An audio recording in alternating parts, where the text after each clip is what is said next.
that thing? It's the Koenigsegg Jesko.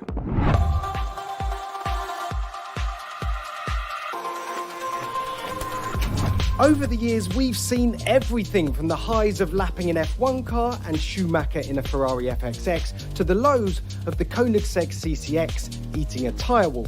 We've set lap times in glorious sunshine and sideways rain, but the challenge remains the same.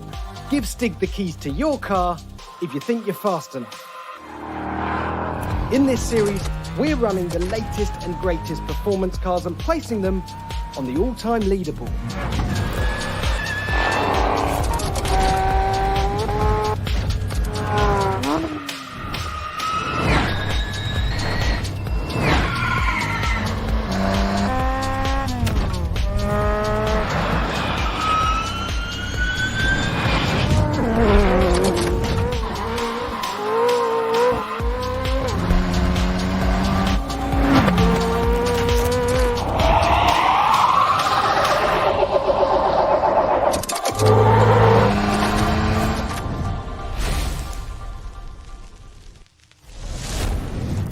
And this Swedish missile is what Stig's attempting to tame today. It is essentially the latest and greatest hypercar from the world's most extreme and exotic hypercar maker.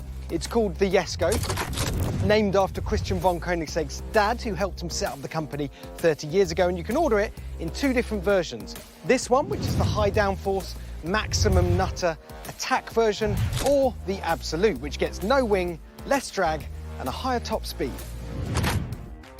The Jesko's 5.1-litre twin-turbo flat-plane crank V8 is an absolute monster, producing 1,578 brake horsepower on E85 bioethanol, as we'll be running today, or you get 1,262 brake horsepower on standard super unleaded. It revs to its red line of 8,500 RPM in 0.2 seconds. That's faster than any other production engine in the world because it has no flywheel. Performance is fully unhinged. The theoretical top speed is over 300 miles an hour, and the absolute version recently smashed the 0 to 400 kilometers an hour to 0 world record, doing it in 27.8 seconds. To put that in context, that's a couple of seconds quicker than the 1,888 brake horsepower Rimac's Nevera, and 14 seconds faster than a Bugatti Chiron.